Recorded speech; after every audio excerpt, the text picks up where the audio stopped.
Eenadu దిల్సే with me అంజలిలో నా guest పేరు ఏంటి అని అంటే తీన్మార్ మల్లన్న.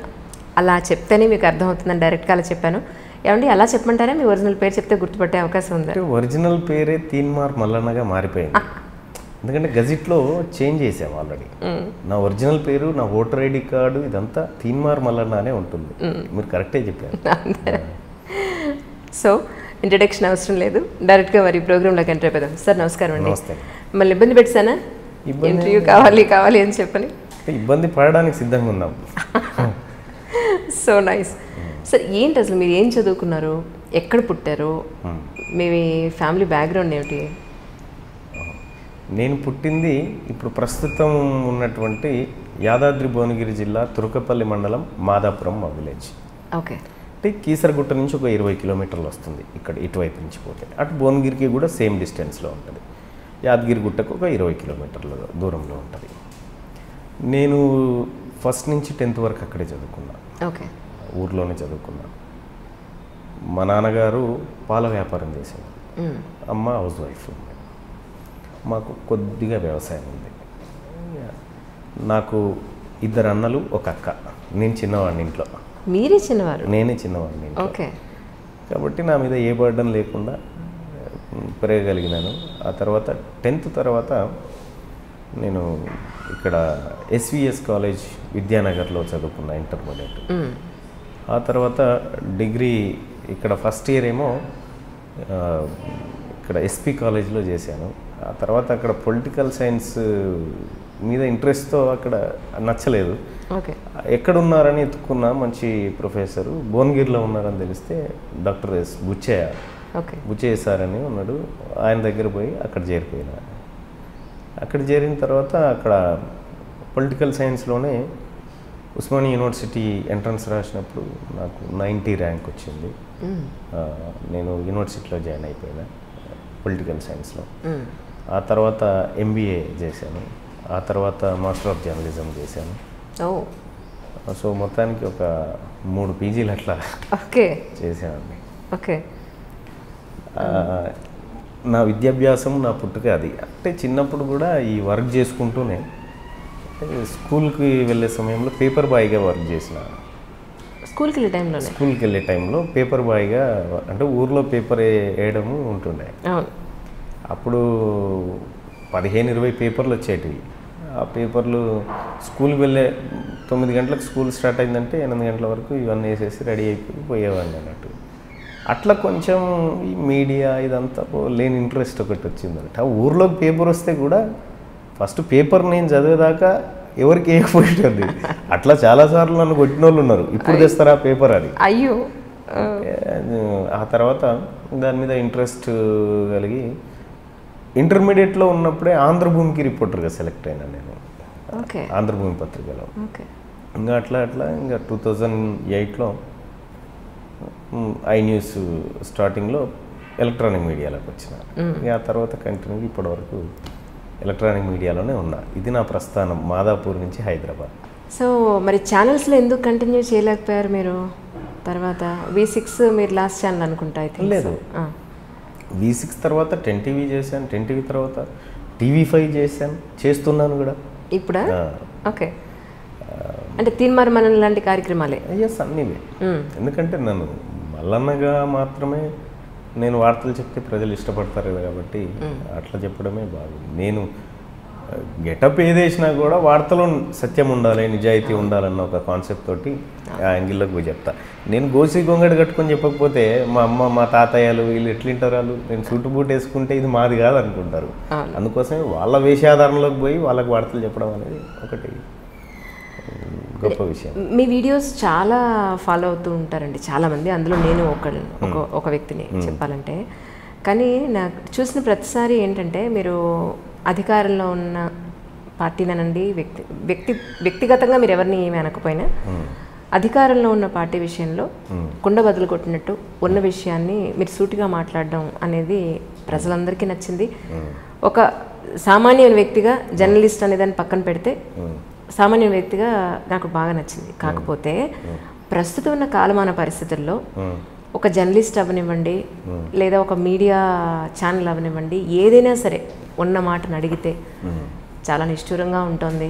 అసలు అడిగేవాడే లేడు ఈ రోజుల్లో. ఛానల్ కానీ జర్నలిస్టులు కానీ ఎంతమంది అడుగుతున్నారు, ఎంత నిజాయితీగా ఉంటున్నారు అనేది ప్రతి ఒక్కళ్ళం కూడా మనకు మనం ప్రశ్నించుకోవాల్సిన అవసరం ఎంతైనా ఉంది. ఇలాంటి పరిస్థితుల్లో మీ ధైర్యం ఏంటి అసలు? మీ అంత ఓపెన్గా అలా మాట్లాడితే మీకు మీ ధైర్యం ఏంటనేది నాకు అర్థం కాదు. నిజమే నా ధైర్యం, సత్యమే నా ధైర్యం. అంటే నేను అబద్ధాలు చెప్పి చనిపోదలుచుకోలేదు, నిజం చెప్పి చనిపోవాలనుకుంటున్నా. ఒకటండి, అసలు ఏమీ చేయకుండా చనిపోవడం, ఒక జంతువు చనిపోవడం పెద్దగా తేడా ఏం లేదండి. ఈ ప్రజల కోసం ఏదైనా చేయాల్సిందే. ఒక జర్నలిస్ట్గా ఒక నిబద్ధతతో బ్రతకాలి. జర్నలిస్ట్ అనేవాడు, కళాకారుడు అనేవారు నిత్యం ప్రతిపక్షంలో ఉండాలండి.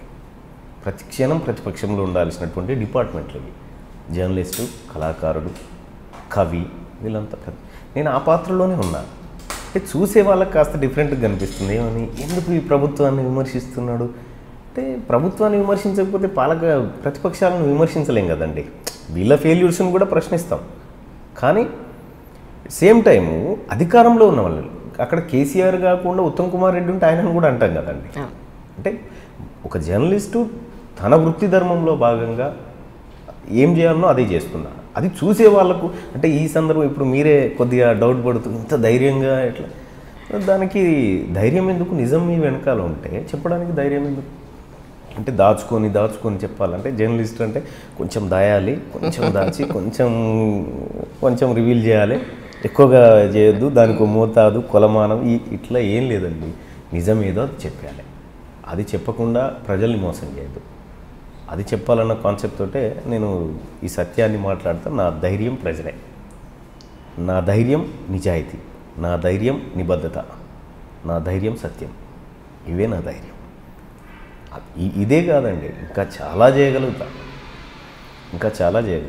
అసలు తప్పు చేసేవాళ్ళు కదండి భయపడాల్సింది. అవును, డెఫినెట్గా. మరి ఒక నిజాన్ని మాట్లాడేటోడు ఎందుకు భయపడాలి? భయపడద్దు. ఈ గవర్నమెంట్ ప్రాజెక్ట్స్కి సంబంధించి కానీ ఇన్ఫర్మేషన్ అంతా కూడా మీరు ఎప్పుడు ఏది చూసినా ప్రూఫ్ చేతిలో పట్టుకొని మీరు మాట్లాడుతూ ఉంటారు. ఇన్ఫర్మేషన్ అంతా అంటే జనరల్గా మేము కూడా అనుకుంటాం, అసలు ఏం జరుగుతుంది, ఇంత ట్యాక్స్లు కడుతున్నాం, కనీసం ఒక్క రోడ్ సరిగా లేదేంటి, ఒక కామన్ మనకి ఒక హైదరాబాదీగా అనుకుంటాం. కానీ మీరు చేతిలో పేపర్ పట్టుకుని మాట్లాడుతూ ఉంటే భలే మాట్లాడుతున్నాడు ఈయన అనిపిస్తుంది. కానీ ఇప్పుడు నేను మీ ప్లేస్లో ఉండి నేను మీలాంటి పని చేయాలి అని అంటే నా ఫ్యామిలీ నదిలో లేకపోతే ఇంట్లో ఉన్న జనరల్గా రొటీన్లో జరిగే పనులన్నీ పక్కన పెట్టి దీని మీద రీసెర్చ్ చేసి దీని మీద ఒక వీడియో చేసి 10 మందికి తెలియజేయాలంటే it's not a small thing actually. It's time taking. ఈ లోపల మన రెగ్యులర్ వర్క్స్ అన్ని డిస్టర్బ్ అవుతుంది. సో అది జనరల్గా ఒక ఫ్యామిలీ పర్సన్కి వీలయ్యే పరిస్థితే లేదు. మీ పరిస్థితి ఏంటి అసలు? అంటే నాకు ఏంటంటే, నన్ను వీడు ఏదో సమాజానికి చేస్తా అంటున్నాడు కదా, పోనీ అని వదిలేసింది ఫ్యామిలీ. పోనీ చెడైతే చేస్తలేడు, మంచి చేసి చనిపోతా అంటున్నాడు. దానికి ఏమి ఇబ్బంది ఉంది? నేను అరాచకం చేసి లేకపోతే ఒక ఇద్దరిని చంపేసిపోయేటోని అయితే కాదు కదా, ఒక ఇద్దరిని బ్రతికించాలని తిరుగుతున్నాను. కాబట్టి మా ఫ్యామిలీ నుంచి కూడా ఎలాంటి ఒత్తిడి లేదు. నేను చేసే ప్రతి పనికి సహకరిస్తారు. ఇక నేనే కరుడుగట్టిన ఒక నిజాన్ని చెప్పాలి ప్రజలకు అనుకుంటే నా భార్య కూడా సేమ్. అవునా? తను కూడా నేను చేస్తా అన్న పనికి వద్దు అన్న మాట తన నుంచి రాదు. ఎప్పుడు చెయ్యొచ్చు కదా, ఇంకెప్పుడు చేస్తావు అనుకుంటే చేసేయాలి అంటే ఇట్లా ఉంటుంది. తను కూడా అంటే వాళ్ళు డిసైడ్ అయిపోయినారు. తను నాకేదన్నా అయితే అయ్యో అనేవాడు కూడా ఉండొద్దని కూడా చెప్పిన. అయ్యో అనేవాడు కూడా ఉండొద్దు. వాళ్ళు డిసైడ్ అయిపోయినారు. అంటే వాళ్ళకి ఎట్లా బ్రతకాలో చెప్పిన, నేను సమాజంలో ఎట్లా బ్రతకాలో చెప్పిన. నా మీద డిపెండ్ అయ్యి బ్రతకాలని మాత్రం చెప్పలే. కాబట్టి నాకు అదేం ఒత్తిళ్ళు అట్లాంటివి ఏం లేవు. అందుకే ఫ్రీగా స్వేచ్ఛగా చేసుకోగలుగుతున్నా. మీరు అన్నట్టు మిగతా వర్క్స్ డిస్టర్బ్ అవుతుందంటే నా వర్కే ఇది. నా కంప్లీట్గా నేను ఎంచుకున్న వర్కే ఇది. ఎందుకంటే ప్రతి సమస్య చుట్టూ ప్రజలు వాళ్ళకు సంబంధించినటువంటి ప్రతి వ్యవహారం ముడిపడి ఉంటుంది. కాబట్టి ఆ సమస్య దగ్గర నేను మాట్లాడాలి. నా ఒక జర్నలిస్ట్గా లేదంటే ఒక సాధారణ పౌరుడిగా నేను చేయాల్సిన పని చేస్తూ ఉన్నాను. కాబట్టి నాకు వేరే ఇతర పనులు, ఎందుకంటే నేను ఇప్పుడు పోయి ఒక ఫైర్ అవి చేయాలనో లేకపోతే ఇంకా ఇవన్నీ లేవు కదా. పొద్దున్న లేస్తే రాత్రి వరకు ప్రజలకు ఏం అన్యాయం జరుగుతుంది ఇది పరిశీలించడం, దానిపైన విశ్లేషణ చేయడం, దానిపైన ఆధారాలు రాబట్టడం, ఇదే మా వర్క్, ప్రజలకు తెలియజేయడం. సో ఇట్లా మీరు అనుకున్నట్టు ఒత్తిడిలో అట్లాంటివి అయితే ఏం లేవు. ప్రజలకు జరిగే అన్యాయాల గురించి మీరు ఇంతగా ఓపెన్గా మాట్లాడుతున్నారు. ఇదంతా కూడా ఆయన ప్రత్యక్ష రాజకీయాల్లోకి రావడానికి మాత్రమే, మనసు వచ్చి ఆయన చేతిలోకి అధికారం వస్తే ఆయన కూడా ఇలాగే మారిపోతాడు అనేవాళ్ళు కూడా కొంతమంది ఉన్నారు. సో వాళ్ళకి మీరేం చెప్తారు? నేను ఎప్పుడు కింగును కావాలనుకోవట్లేదండి. కింగును కావాలన్న ఉద్దేశం నాకు ఎప్పుడు లేదు. నేను ఒకవేళ రాజకీయాల్లో పాల్గొనాలి, రాజకీయాలు మాత్రమే చేయాలి, అది నా లబ్ధి కోసమే చేయాలని అనుకుంటే ఇప్పుడున్నటువంటి కాంగ్రెస్ పార్టీ కానీ లేకపోతే బీజేపీ కానీ ఇంకో పార్టీ కానీ నేను పోతే డోర్లు మూసే వాళ్ళు ఎవరు లేరండి, ఒకవేళ నేను పోదలుచుకుంటే. అంతే. ఎందుకంటే నేను మొన్న హుజూర్ నగర్ ఎన్నికల్లో పోటీ చేస్తుంటే బీజేపీ వాళ్ళు పిలిచి మా బీఫామ్ మీద మీరు పోటీ చేయండి, మీకు అంతో ఇంతో ఖర్చు పెడతామని వాళ్ళు చెప్పినారు, తెలుగుదేశం వాళ్ళు చెప్పినారు. నా ఇంటెన్షన్ అది కాదండి. నేను పాలిటిక్స్ చేయడం కోసం రాలే. పాలిటిక్స్కు దూరంగా ఉన్నటువంటి వందలాది అణగారిన వర్గాలను ఈ పాలిటిక్స్లోకి ఇన్వాల్వ్ చేయాలనేది నా ఉద్దేశం. అంతే తప్ప నేను పాలిటిక్స్ చేసి నేను ఏదో కావాలి అని నేను ఆల్రెడీ ప్రకటించిన. తీన్మార్ మల్లన్న చనిపోయేటప్పుడు ఆ షర్టు పాయింట్ మాత్రమే ఆస్తులుగా ఉండాలని ప్రకటించిన. ఆ క్షణానికి నా ఒంటి మీద ఉన్నవి మాత్రమే ఆస్తులు, అంతే ఉండాలని ప్రకటించిన. ఏ ఆశ లేనివాడు నేను ఏం చేసుకోవడానికి నేను పాలిటిక్స్ చేస్తానండి? ఒకవేళ నేను పాలిటిక్స్ చేసినా ఈ ప్రజల మంచి కోసమే చేస్తాను. అందుకోసము ఆరోపణ చేస్తే ఎవరైనా చేస్తారేమో, ఎందుకంటే ఒక ప్లాట్ఫామ్ మీద ఉన్నప్పుడు ఆరోపణలు ప్రత్యారోపణలు ఇవన్నీ కామన్.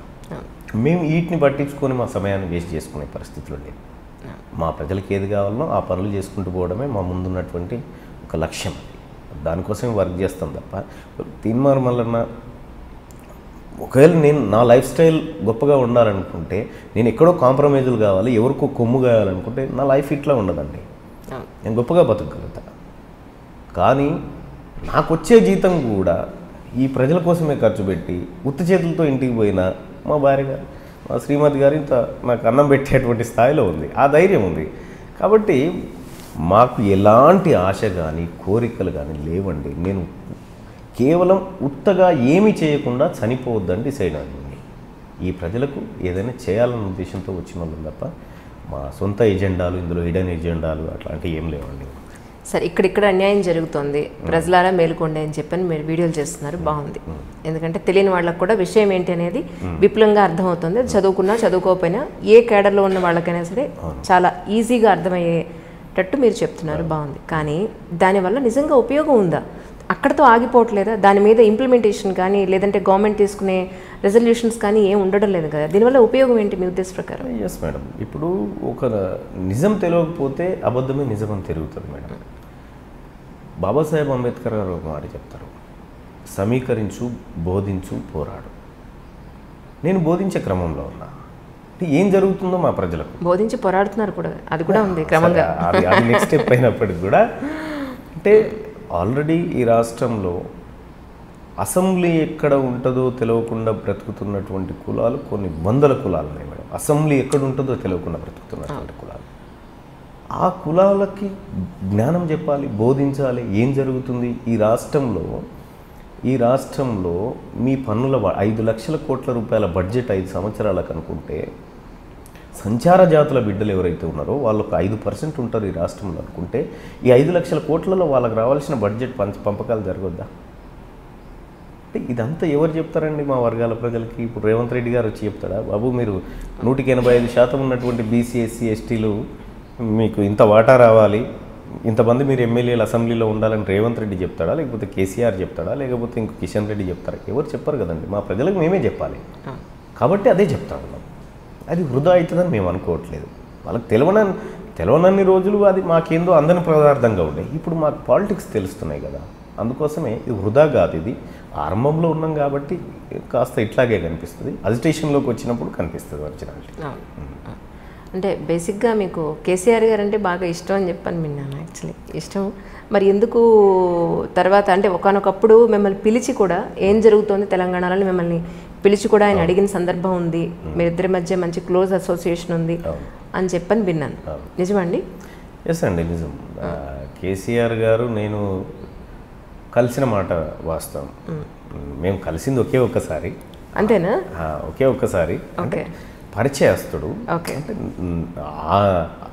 టీవీ తెరల మీద ఆయనని నేనెట్లా చూస్తానో నన్ను ఆయన ఎట్లా చూసేది. రైట్. అంటే కొద్దిగా అంటే కేసీఆర్కి ఎట్లుంటుందంటే ఏ మనిషి అయినా కొత్త ఇప్పుడు పరిచయమైన మనిషిని కూడా మొత్తం 100 ఏళ్ళ నుంచి తను నా ప్రయాణంలో ఉన్నాడన్న యాంగిల్లో ఆయన యాక్టింగ్ ఉంటుంది. సో యాక్టింగ్ సో మేమిద్దరం ఫామ్ హౌస్లో ఒకసారి 2014 ఎన్నికలప్పుడు నువ్వు రావాల్సిందే అంటే నేను రానని చెప్పాను. రాను, మీరు పాలిటిక్స్ చేస్తారు, నేను ఏదో జర్నలిస్ట్ని అని అంటే ఇంకా తప్పనిసరి పరిస్థితులు ఒకానొక దశలో లేదు నువ్వు రావాల్సిందే, నేను వెహికల్ పంపుతా అది ఇంకా తప్పనిసరి పరిస్థితుల్లో నేను సరే నేనే వస్తాను పదండి సార్ అని చెప్పి అంటే పోయిన తర్వాత ఇంకా సరే చిట్ చాట్ చేయండి, ఏంది పరిస్థితి తెలంగాణలో ఎట్లా ఉంటుంది అంటే ఆయన నేనేమనుకోవాలని ఆయన చెప్తాడంటే తెలంగాణ బాగుపడాలని కేసీఆర్ గారు కనీసం నిద్ర కూడా పోవట్లేదు అని నేను ఆలోచించాలన్నట్టు ఆయన డైలాగ్స్ చెప్తూ ఉంటాడు. ఓకే. అంటే నాకు తెలుసండి కేసీఆర్ గారి గురించి. అంటే తను ఒక అప్పటి వరకు ప్రజలకు ఇప్పుడు చూస్తున్నారు ప్రజలు తను ఎంత నీ అంత అనేది. నేను ఆ రోజే గుర్తుపట్టిన. మీరు రావాల్సిందే, మనం కలిసి పనిచేయాల్సిందే అని చెప్పిన తర్వాత నేను కిందికి వచ్చి ఫోన్ స్విచ్ ఆఫ్ చేసి 15 రోజుల దాకా ఫోన్ ఆన్ చేయలే. నీతో కలిసి పనిచేయడం ఇష్టం లేదన్న ఉద్దేశంతో. సో కేసీఆర్ ఏందండి, అప్పుడు ఎవరు ఉద్యమం చేసినా వాళ్ళతో కలిసిపోయినాం. కేసీఆర్ అంటే ఆయన అప్పుడు అన్నమాట ప్రకారం దళిత్ని సీఎం చేస్తాను అన్న మాట ప్రకారం చెయ్యట్లేదనే ఉద్దేశం మీకుండడం, ఆయన చేయడని మాకు ఎప్పుడో తెలుసు, మళ్ళీ దాన్ని అడిగి మేము మమ్మల్ని మేము తిట్టుకున్నట్టు అవుతుంది. అందుకోసం ఆయన చేయడు. అదే కాదు, ఏది చేయడు. ఏదైనా చేసేది ఉంటే కేటీ రామారావు గారిని సీఎం చేస్తాడు. అంటే ఒక ప్లాట్ఫామ్ అంటే తెలంగాణలో కేసీఆర్ తర్వాత ముఖ్యమంత్రి ఎవరన్నా ఉన్నారంటే ఇప్పుడు నేను చేస్తానండి, రామారావు గారిని చేస్తానా, నిజమేనా ఇది అన్నట్టు చూసినావా, అది పెద్ద కుట్ర. అది అంటే రామారావుని చేయడం అర్హుడే కానీ ఇప్పుడు చేస్తానా అని అసెంబ్లీలో చెప్పిండు. అంటే చేయడానికి ఈయన అర్హుడే కానీ ఇప్పుడు చేస్తానా అని చెప్పిండు అన్నట్టు. ఇన్ని కుట్రలు మా ప్రజలకు అర్థం కావు కదండి. అందుకోసమే కేసీఆర్ గారు టీఆర్ఎస్ పార్టీ అధికారంలో ఉంటే కేసీఆర్ ముఖ్యమంత్రి అవుతాడు, కేటీఆర్ అవుతాడు, పిల్లగాని పేరు మనమడు ఆయన అవుతాడు ముఖ్యమంత్రి. కానీ మా ఎస్సీ ఎస్టీ బీసీలు గారండి, కాంగ్రెస్ పార్టీ అధికారంలో ఉంటే ఉత్తమ్ రెడ్డి అవుతాడు, ఇంకో రెడ్డి అవుతుంది, ఇంకొక ఆయన అవుతాడు తప్ప మా వర్గాల నుంచి ఎవరు ముఖ్యమంత్రి గారు. మాది ఎప్పుడు కాంగ్రెస్ పార్టీలో కట్టప్ప పాత్రే, టీఆర్ఎస్ పార్టీలో మా వర్గాలే కట్టప్ప పాత్రే, ఇంకో పార్టీలో కూడా అట్లే ఉంటుంది మా పరిస్థితి. కాబట్టి రాజకీయంగా చైతన్యం కావాలి మా ప్రజలు. అయిన తర్వాత మా వర్గాల నుంచి ఒక నాయకత్వం పుడితే దాని ద్వారా ముఖ్యమంత్రి కావాల్సిందే. కానీ వీళ్ళు చేస్తారన్న ఆలోచన ఇంకా భ్రమంలో ఉంటే గొర్రెల మంద పోయినట్టే ఉంటుంది. అందుకోసమే కేసీఆర్ గారి పైన నాకు నమ్మకం లేకుందండి. ఆయన చెప్పే ప్రతి మాట జూటానే ఉంటుంది, ప్రతిదీ జూటానే. హిడెన్ ఎజెండా ఉంటుంది తనకి. తను లోపట ఉండేది ఒకటి, బయటకి ఇంకొకటి చెప్తాడు ఎప్పుడు. ఆ లోపట ఉండేటువంటి విషయాన్ని మనం పట్టుకుంటే కేసీఆర్ ఏంటో పిక్చర్ అర్థమవుతుంది మనకు మొత్తం.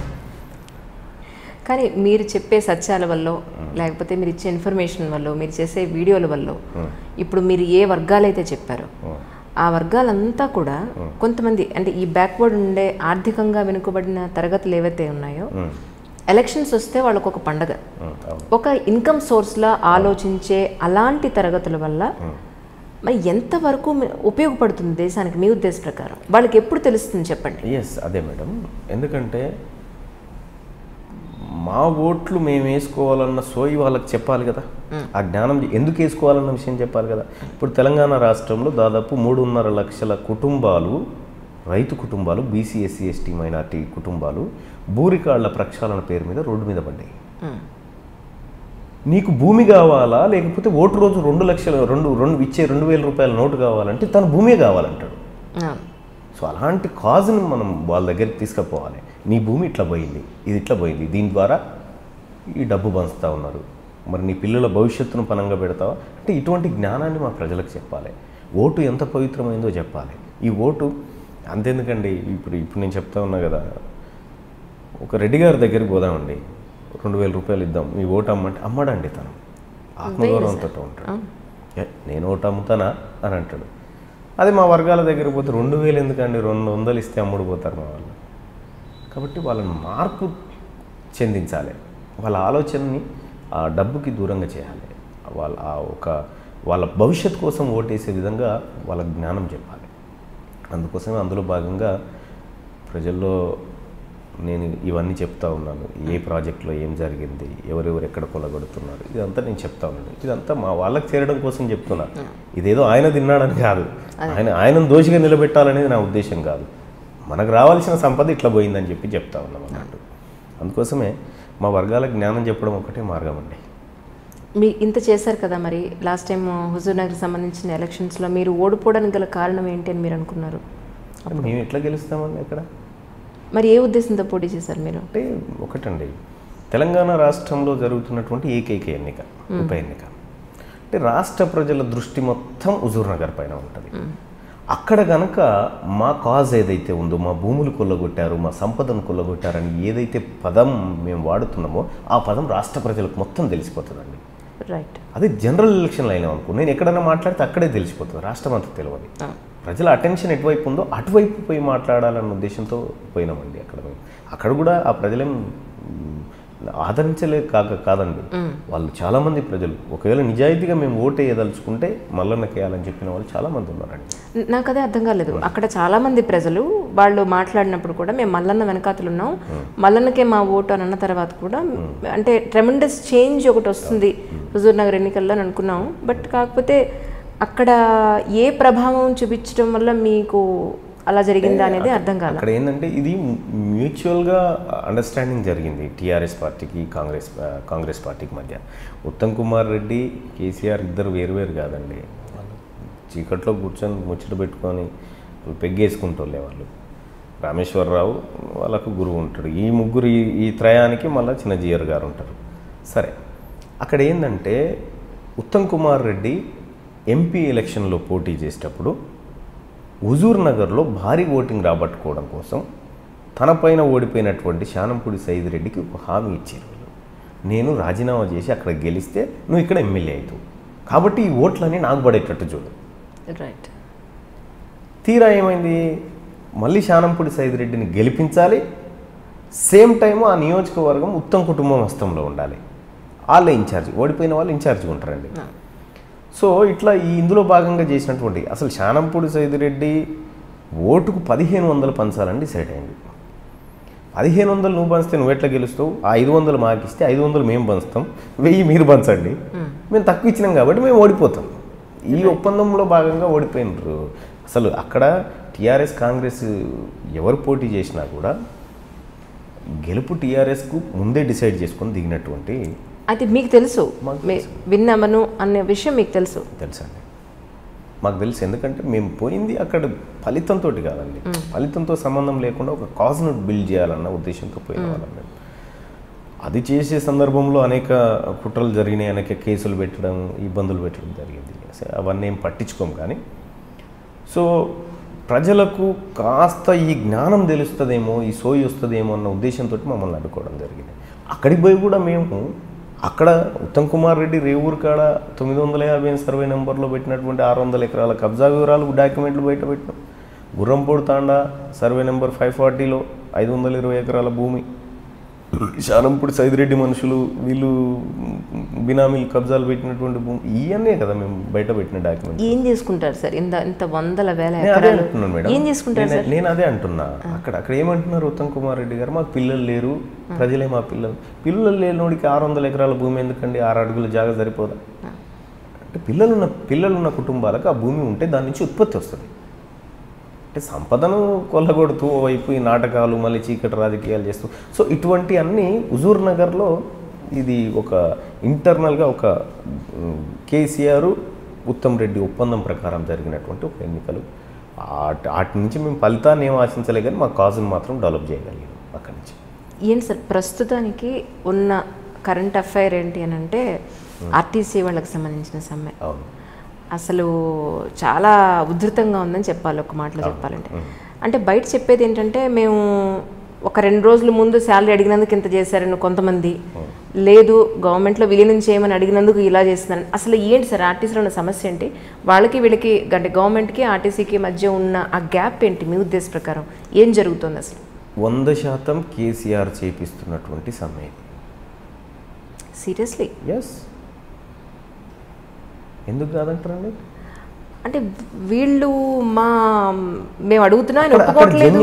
కార్మికులు జెన్యూన్, కానీ కార్మికులకు నాయకత్వం వహిస్తున్నటువంటి వ్యక్తులు కేసీఆర్తో లాలుచిపడ్డారు అనేది నాకు ఉన్నటువంటి ఇన్ఫర్మేషన్, నాకు అందుతున్నటువంటి సమాచారం.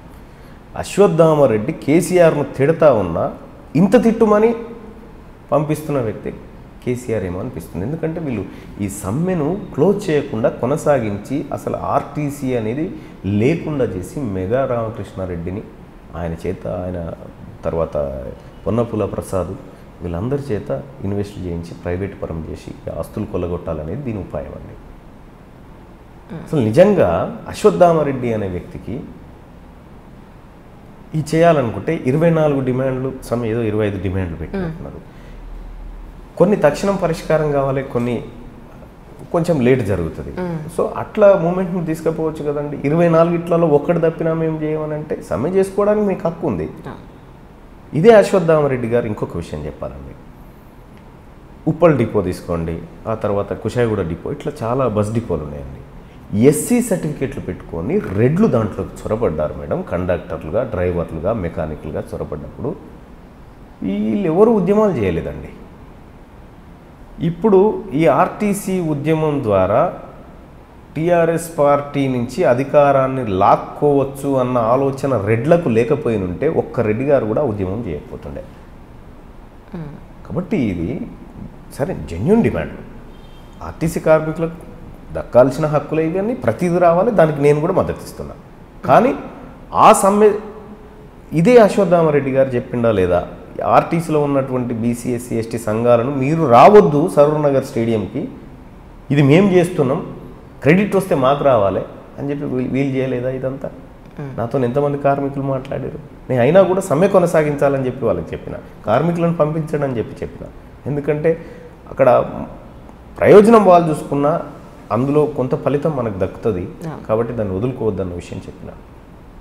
కేసీఆర్, అశ్వత్థామరెడ్డి, ఆ తర్వాత కోదండరాము వీళ్ళంతా కలిసి ఆడుతున్నటువంటి ఒక గేమ్గా కనిపిస్తుంది ఇదంతా. ఆర్టీసీని మొత్తం స్మాష్ చేసేసి ఆ బీవైడి కంపెనీ అనే ఆ చైనాతోటి గోల్డ్ స్టోన్ కంపెనీకి ఉన్న ఒప్పందం తీసుకొచ్చి ఓలెక్ట్రా కంపెనీ పెట్టేసి దాని ద్వారా ప్రైవేట్ బస్సులు ఇందులో పెట్టేసేయాలి అని చెప్పి అది కుట్ర జరుగుతూ ఉంది. నా ఒపీనియన్ చెప్తా ఉన్నాను మేడం. అశ్వత్థామరెడ్డి, రాజిరెడ్డి వీళ్ళు నాయకత్వం వహించడం ఏంటి? అశ్వత్థామరెడ్డి గారికి ఎవరన్నా నిన్న ఇంతమంది ట్యాంక్ బండ్ మీద ఇంతమంది మా బిడ్డలు, ఎస్సీ ఎస్టీ బిడ్డలు నెత్తులు బలిని, రక్తాలు గారిని, అశ్వత్థామరెడ్డి గారి కాళ్ళకి ఏమన్నా ఒక బటన్ అన్న ఇరిగిపోయిందండి ఉద్యమంలో? లేదు కదా. అంటే రా మెటీరియల్ మా ప్రజలు, దాని నుంచి వచ్చే ప్రయోజనం, రాజకీయ ప్రయోజనం మాత్రం వాళ్ళు పొందుతారు. సో ఇది నా అభిప్రాయం అండి ఆర్టీసీ పైన. అంటే తెలంగాణ వచ్చిన తర్వాత కోదండరామిరెడ్డి గారిని పక్కన పెట్టేశారైనా ఇప్పుడు ఈయనకి ఆయనకి మధ్య ఒక వైరం నడుస్తోంది అని చెప్పని బయట టాక్. కోదండరామ్ గారు తెలంగాణ వచ్చిన తర్వాత పక్కన పెట్టేశారు కేసీఆర్ గారు, ఆయన పట్టించుకోలేదు, పక్కన పెట్టేశారని వాళ్ళిద్దరి మధ్య కూడా కొంత వైరం నడుస్తోంది అని. ఇప్పుడు మరి మీరు చూస్తేనేమో వీళ్ళంతా కలిసే ఉన్నారు అని మీరు 100% కలిసి ఉన్నారు. ఇది మా ప్రజలకు తెలియదు అంతే. మీరు ఒకసారి నేను సోషల్ మీడియాలో ఒక పోస్ట్ చదివానండి, ఎవరో చాలా బాగా పెట్టారు. ఆకలితో ఉన్నటువంటి సింహము, ఆకలితో ఉన్నటువంటి పులి రెండు ఎదురయ్యాయండి. ఈ సింహము ఆకలి తట్టుకోలేక పులిని ఏం చంపి తినలే, పులి తన ఆకలి తీర్చుకోవడానికి సింహం మీద దాడి చేయలే. లాజిక్ చాలా బాగుంది. అంతే కదా, సేమ్ పాలిటిక్స్లో ఇదే జరుగుతుంది. కోదండరామ్ గారు, కేసీఆర్ గారు నిజంగా ఈ రాష్ట్రంలో ఒక దళితుడు ముఖ్యమంత్రి కాబోతున్నంటే వీళ్ళందరూ ఒకటవుతారు, బహిర్గతంగా ఒకటవుతారు. ఇప్పుడు ఇంటర్నల్గా ఉన్నారు, బహిర్గతంగా ఒకటవుతారు. అంటే మా ప్రజల్లో కూడా ఇంకా ఇవన్నీ తెలవాల్సినటువంటి అవసరం ఉంది. కోదండరామ్ గారు తెలంగాణ జనసమితి అని పార్టీ పెట్టిన తర్వాత ఆయన వ్యవహారం ఇదంతా మేము దగ్గర నుండి అబ్జర్వ్ చేస్తూ ఉన్నాం, ఏం జరుగుతుంది. ఈ భూ రికార్డుల ప్రక్షాళన ఎట్లా ఒకటి కాదని అంటే మీరే చెప్పాలి. ఇక వీళ్ళిద్దరు ఎందుకు ఒకటి అనేది నేను చెప్తా, ఎందుకు కాదనేది మీరు చెప్పాలి. భూ రికార్డుల ప్రక్షాళన పేరుతో అనుభవదారుడి కాలాన్ని తొలగించడం ద్వారా 3.5 లక్షల కుటుంబాలు రోడ్డు మీద పడి భూమి లేకుండా భూములపైన హక్కులు కోల్పోయి ఉన్నారు. హక్కులు కోల్పోతే మరి కేసీఆర్ గారు తీసుకున్నటువంటి నిర్ణయాలకు వ్యతిరేకంగా పనిచేసేటువంటి కోదండరామరెడ్డి గారు ఈ మాట ఎందుకు మాట్లాడలే? 3.5 లక్షల కుటుంబాలకు ఆ సభలో మీరు కూడా మాట్లాడారు కదా ఆ రోజు. మాట్లాడాను, ఆ సభలో మాట్లాడాను, ఆ సభకు కూడా చెప్తాను, ఆ సభకు కూడా చెప్తాను. అక్కడ నష్టపోయిన ప్రజలను కూడా మీరు తీసుకొచ్చారు, వాళ్ళతో మాట్లాడిచ్చారు. అవును. అయితే దాంట్లో కేసీఆర్ గారు తీసుకున్న నిర్ణయాలను వ్యతిరేకిస్తూ మరి ఇంత పెద్ద మా తరతరాల తలరాతలను మార్చే భూములు అప్పనంగా కొట్టేసుకపోతూ ఉంటే కోదండరామరెడ్డి గారు ఎందుకు మాట్లాడు? అంటే ఆదిలాబాద్ జిల్లా మంచిర్యాల పక్కన ఉన్న అమీన్పూర్ దగ్గర కోదండరామ్ గారికి వచ్చిన 10 ఎకరాలు మాట్లాడిస్తలేవా? ఇవన్నీ ప్రజలకు చెప్పాలి కదా. అంటే నువ్వు రికార్డులు ఎట్లా తారుమారు చేస్తావు కేసీఆర్ గారు, అనుభవదారుడి కాలాన్ని ఎట్లా తొలగిస్తావు అని చెప్పి కోదండరామరెడ్డి గారు అడిగితే ఆయన కూడా రాదు కదా మరి భూమి. అంటే వాళ్ళ వర్గాలకు భూములు వస్తున్నప్పుడు వాళ్ళు ఎందుకు ఉద్యమం చేస్తారండి? వాళ్ళ ప్రయోజనాల కోసం నిర్ణయాలు జరుగుతున్నాయి ఇక్కడ చట్టసభలో. కాబట్టి కోదండరామరెడ్డి గారు, తర్వాత ఉత్తమ్ రెడ్డి గారు, రేవంత్ రెడ్డి గారు, కేసీఆర్ వీళ్ళంతా ఒకటేనండి. వీళ్ళు బయట బాహాబాహి నిజంగా వీళ్ళకి దమ్ముంటే వీళ్ళందరిని ఒక రూమ్లో వేసి కొట్టుకోమని చూద్దాం మేడం. ఒకసారి కొట్టుకోమనండి, రూమ్లో చెరో కట్టే ఇద్దాం. వీళ్ళందరూ పోయి ఇప్పుడు బయట మాట్లాడుతుంటారుగా మైకుల ముంగట, నీ అంతు తేలుస్తాం బిడ్డ, నేను బట్టలు ఉరికి ఊడదీసి కొడతాం అని చెప్పి అని అంటారు కదా. వీళ్ళిద్దరు రూమ్లో వేయాలి మేడం. ఎవరైతే అంటారో వీళ్ళిద్దరిని ఒక రూమ్లో వేసి ఇప్పుడు కొట్టుకోండి ఆయన అని ప్రజల్ని బయట కూర్చుని పెట్టుకోవాలి. కూర్చొని ఛాయ్ తాగుతారు మేడం. వీళ్ళు కొట్టుకోరు, వీళ్ళు చిట్చాట్ చేసుకుంటారు, కొట్టుకోరు. వీళ్ళు కేవలం ప్రజల ముంగట ప్రజలను రెచ్చగొట్టాలి కాబట్టి అట్లా చేస్తూ ఉంటారు అన్నట్టు. కాబట్టి వీళ్ళంతా చీకటి ముసుగు వేసుకున్నటువంటి ఒక స్నేహితులు వీళ్ళంతా. అందుకోసం మాకు అందరూ అలాగే కనిపిస్తూ ఉన్నారు. కాంగ్రెస్లో ఉన్నటువంటి వాళ్ళు, టీఆర్ఎస్లో ఉన్నటువంటి వాళ్ళు, ఇంకో పార్టీలో ఉన్నటువంటి వాళ్ళంతా వీళ్ళంతా ఒకే సమూహం. అది ఒకే సమూహం. టీఆర్ఎస్ పార్టీలో ఉన్నటువంటి సింహము కాంగ్రెస్ పార్టీలోకి రాగానే సాధు జంతువు కాదు కదండి. ఎక్కడున్నా ఈ వర్గాలన్నీ వీళ్ళ ప్రయోజనాల కోసమే పనిచేస్తాయి. ఇప్పుడు చేయని రోజులు వాళ్ళకి జీతాలు కూడా రావు అని చెప్పని విన్నాను, నిజమా సార్? జీతాలు వచ్చే అవకాశం ఉందా వాళ్ళకి? అంటే ఆ చర్చలు ఫలించే విధానాన్ని బట్టి ఉంటుంది అప్పుడు.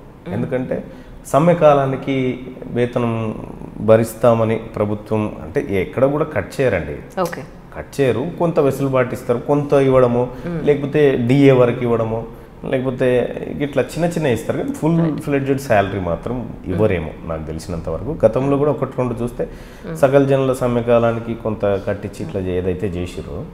సో ఇప్పుడు కూడా అంతే వేతనాలు వస్తాయి, కానీ అంత రాకపోవచ్చు, పూర్తి స్థాయిలో రాకపోవచ్చు.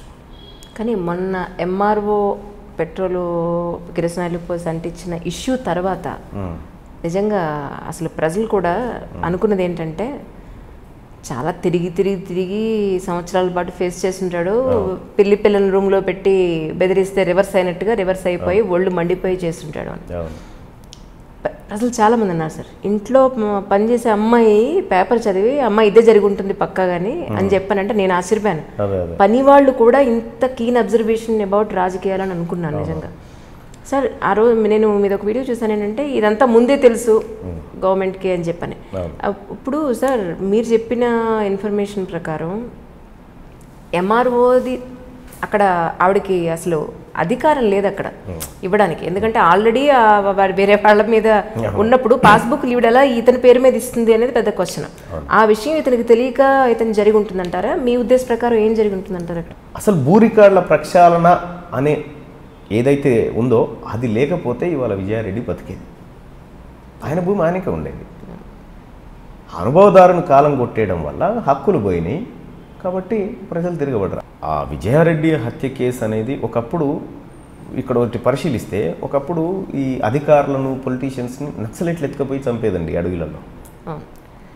ఇవాళ జనజీవన స్రవంతిలో ఉన్నటువంటి వ్యక్తులే నక్సలైట్ల రూపానికి మారి చంపినట్టు కొడుతూ ఉంది. అది అంటే ఒక అవినీతి పర్రాలు చంపడం తప్పు. ఎవరినైనా ఒక మనిషిని చంపడం తప్పు. దానికి చట్టాలు ఉన్నాయి, శిక్షలు, ఆ కార్యక్రమాలు అన్నీ ఉన్నాయి. చంపడం తప్పు, దాన్ని నేను కూడా ఖండిస్తా. కానీ ఇదే ఎంఆర్ఓ ఆఫీసుల ముంగట ఎంతోమంది రైతులు పురుగుల మందు దాగి ఆత్మహత్యలు చేసుకొని చనిపోయారు మేడం. ఆ రోజే వీళ్ళు స్పందించాలి కదా మేడం. పరిస్థితి మీదాకు వచ్చినప్పుడు మాత్రం రెవెన్యూ డిపార్ట్మెంటు, నిప్పు లాంటి డిపార్ట్మెంటు అబండాలు వేస్తున్నారు, ఇవన్నీ వేస్తున్నారని చెప్తా ఉన్నారు. ఇక్కడ అధికారులది ఎంత తప్పుందో, అధికారులు సత్యం చెప్పరు, నిజం చెప్పరు. అవునయా పలానా ఎమ్మెల్యే గారు ఒత్తిడి కారణంగా, లేదంటే పలానా అధికార పార్టీ నాయకుడు ఒత్తిడి కారణంగా నీ భూమిని ఇక్కడికి బదలాయించినాం. ఆ నిజం ఎందుకు చెప్పు నువ్వు ప్రజలకు? ఆ నిజం చెప్పకపోతే నువ్వే చేసినావేమో అని చెప్పి నువ్వు అది దాచుకుంటావు. అది చెప్తే ఎక్కడ మళ్ళీ ప్రెషర్ అవుతుందో నువ్వు దాచుకుంటావు. నువ్వు దాచుకోవడం వల్ల నువ్వే దోషి అనుకుంటారు, నువ్వే వాంటెడ్గా చేయట్లేదేమో అనుకుంటారు, నీ మీద పోయి తాలుగా పెడతారు. అదే కదా జరిగింది. అందుకోసమే ప్రజలకు జవాబుదారీతనంగా ఉండాలి ఏ వ్యవస్థ అయినా. నువ్వు మనసులో దాచిపెట్టుకొని అసలు ఎంఆర్ఓలు, ఈ రెవెన్యూ డిపార్ట్మెంట్లన్నీ ఈ అధికారంలో ఉన్న పార్టీ నాయకులకు ఎట్లెట్లా భూములు సంపాదించి పెట్టాలనే పనిలో తప్ప ప్రజలకు ఎట్లా సేవ చేద్దామన్న ఉద్దేశంలో లేవండి.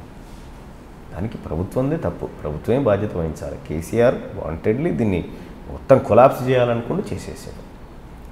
అంటే మీరు ఒక చోట ఒక ఇంటర్వ్యూలో చెప్పారు, తెలంగాణ బంగారు తెలంగాణ వచ్చేసింది అని చెప్పని, ప్రత్యేక తెలంగాణ వచ్చిందని అనుకుంటున్నాం మనం అంతా, అసలు ప్రత్యేక తెలంగాణనే రాలేదు అని. మీరు ఎందుకు అనుకుంటున్నారు అలాగా? తెలంగాణ ఎక్కడొచ్చింది మేడం? 1956 కంటే ముందు ఏ ప్రాంతం ఉందో ఆ ప్రాంతం ఉంది. కొత్తగా వచ్చింది ఏముంది? మాకు అధికారం వచ్చిందా మా వర్గాలకి? 1956 కంటే ముందు ఏ తెలంగాణనైతే ఉందో అదే తెలంగాణ ఉంది. కొత్తగా మా వర్గాలకు అధికారం రాలే, మా రేషన్ బియ్యం పోయి బాస్మతి రైస్ ఏం రాలే. ఎవరికి వచ్చింది? తెలంగాణ రాష్ట్రాన్ని ఆంధ్రాలో కలపడం ద్వారా వాళ్ళే ముఖ్యమంత్రి అయ్యారు. మళ్ళీ తెలంగాణ ఉద్యమం చేయడం ద్వారా మళ్ళీ వాళ్ళే ముఖ్యమంత్రి అయ్యారు. అంటే ప్రతిసారి తెలంగాణను వీళ్ళ అవసరాలను వాడుకొని వాళ్ళు ముఖ్యమంత్రులు అవుతూ ఉంటే తెలంగాణ రాష్ట్రం వచ్చిందని మేము భ్రమపడాలనా? తెలంగాణ రాష్ట్రం వస్తే ఇదే కదండి, తెలంగాణ రాష్ట్రంలో కూడా ఇవే సాగులు కదండి, ఇవే ఆకలి ఆత్మహత్యలే కదండి. మరి ఇప్పుడు ఎట్లొచ్చింది అనుకోవాలండి? తెలంగాణ రాష్ట్రం వచ్చింది అని అనుకుంటే ఈ రాష్ట్రంలో ఒక దళితుడు, ఒక నిమ్న వర్గాల బిడ్డ ముఖ్యమంత్రి అయితే తెలంగాణ వచ్చినట్టు మాకు లెక్క. ఆ మాస్టర్కి మా చేతిలో ఉండాలి, మా చేతిలో ఉంటే మా వర్గాలను మేము బాగు చేసుకోగలుగుతాం. తెలంగాణ రాష్ట్రం రాలేదు ఇప్పటికి కూడా. నా దృష్టిలో ఏమైంది? మెగా కృష్ణారెడ్డి పోతాడని చెప్పి పోయిండా?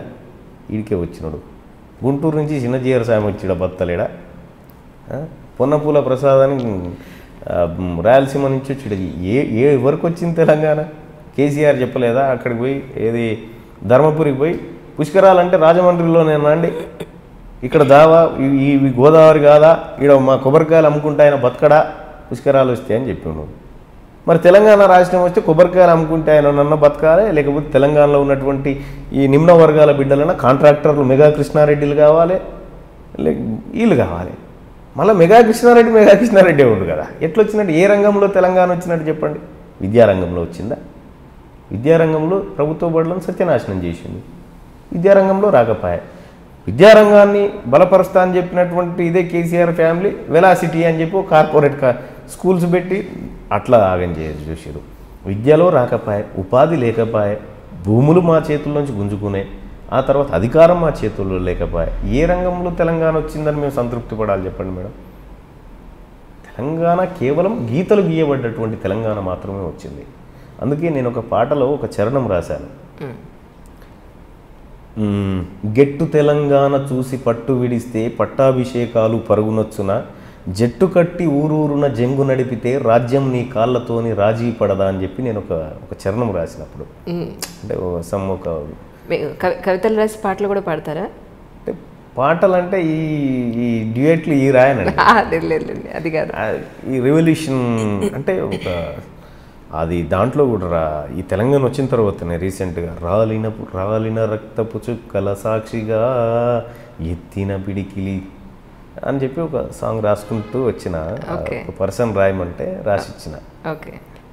దాంట్లో ఈ మాట పెట్టిన, బడుగులంతా ఒక్కటై అడుగు అడుగు ముందుకేస్తే బానిస సంఖ్యల బాధ బంధం తెగిపోదా, నిన్నటి కొట్లాట నీదే యువకుడా, రేపటి కొట్లాట నీదే కార్మికుడా, గెట్టు తెలంగాణ చూసి పట్టు విడిస్తే పట్టాభిషేకాలు పరుగునొచ్చున, జట్టు కట్టి ఊరూరున జంగు నడిపితే రాజ్యం నీ కాళ్ళతో నీ రాజీ పడదా అని చెప్పి నేనే ఆ పాట రాశాను.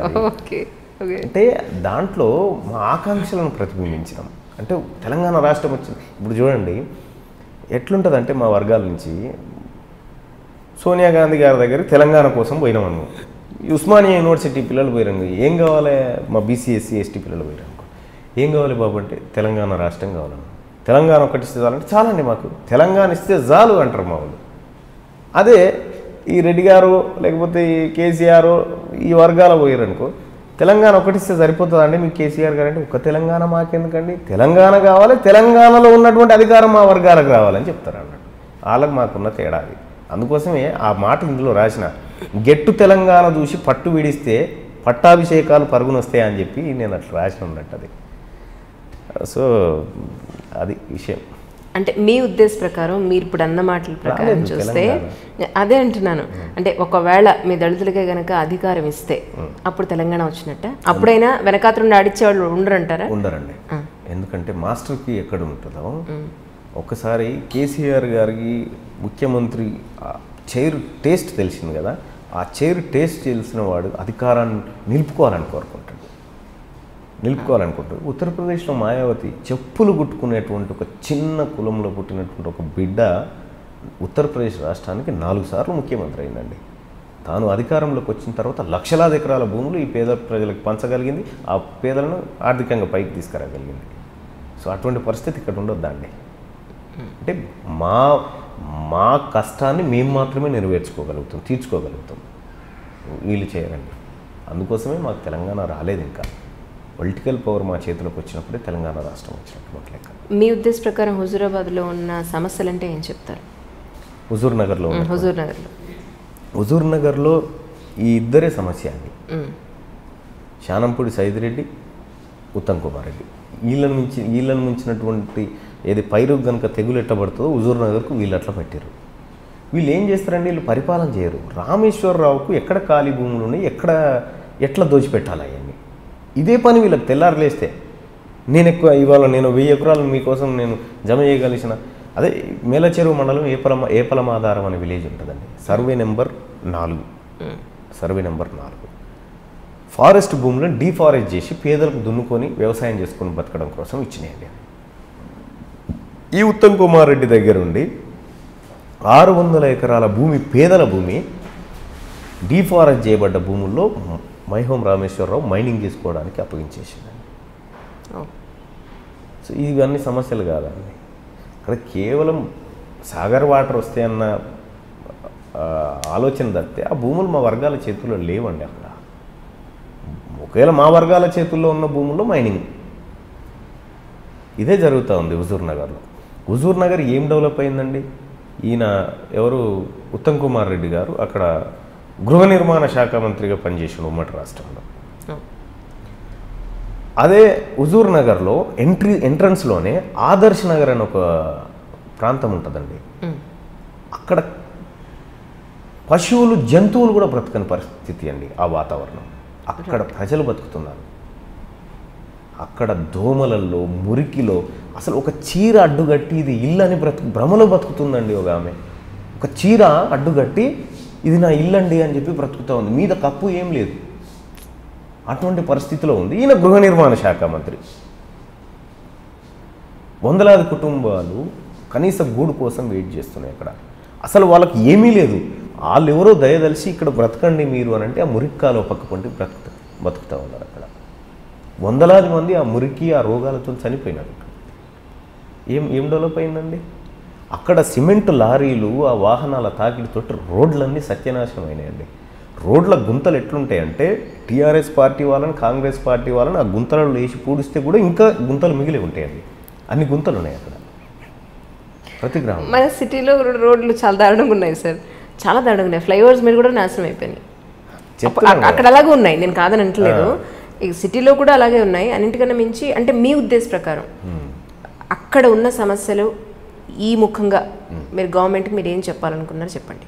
అంటే ఈ చెవిటి గవర్నమెంట్కి నేను చెప్పదలుచుకుంది ఏంటంటే, ఆ చెవులో ఉన్న పత్తి తీస్తే లేదంటే కళ్ళజోడు పెట్టుకొనైనా ఒకసారి హుజూర్ నగర్కి పోయిరండి. ఆ ప్రజలు మా ఆలోచనకు ఓట్లు వేయకపోవచ్చు, కానీ నా ప్రజలు, మా వాళ్ళకి న్యాయం జరగాలి, వాళ్ళకి అల్టిమేట్గా న్యాయం జరగాలనేది మా ఉద్దేశం. సో అసలు వెనకబడ్డటువంటి నియోజకవర్గం, అత్యంత వెనకబడ్డటువంటి నియోజకవర్గం జాబితా తీస్తే హుజూర్ నగర్ మొదటి స్థానంలో ఉంటుంది. ఆ పరిస్థితి ఉంది అక్కడ.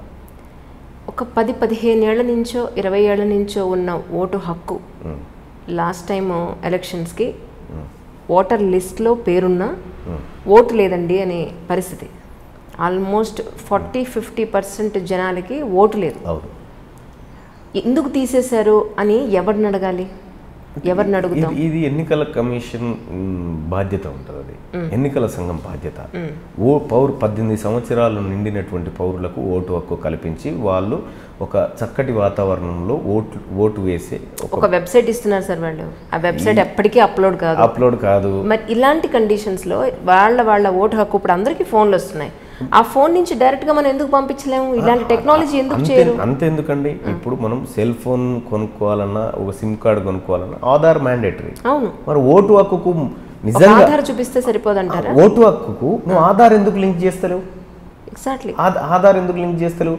నువ్వు ఎలక్షన్ పోలింగ్ స్టేషన్లో పోగానే నీ తంబు పెట్టేసిన తర్వాత నువ్వు మళ్ళీ ఎక్కడ వేయడానికి ఛాన్స్ లేదు కదా ఇంకా. ఎగ్జాక్ట్లీ, మరి అదెందుకు చేస్తలేవు? కారణం ఏంటంటే దీనికి అంటే ఈ రాజకీయ పార్టీలకు తెలుసండి, ఒకవేళ ఇదే చేస్తే జెన్యున్గా ఓట్లు పడితే ఇలా డ్రామాలు నడవవు. అందుకోసమే ఇదంతా చేస్తూ ఉంటారు. కాబట్టి ఈ ఎన్నికల సంఘం బాధ్యత నుంచి తప్పుకుంది. చూసి చూడనట్టు వాళ్ళు కూడా కొంత అధికార పార్టీకో నాయకులకో కొమ్ముగా లొంగిపోవడం ఇక్కడ ఒకటి చేస్తూ ఉన్నారు. అందుకోసమే ఈ వ్యవస్థను పరిరక్షించాలి, ఎన్నికల వ్యవస్థను పరిరక్షించాల్సినటువంటి ఎన్నికల సంఘం కూడా బాధ్యత నుంచి తప్పుకున్నట్టే కనిపిస్తూ ఉంది ఈ విషయంలో.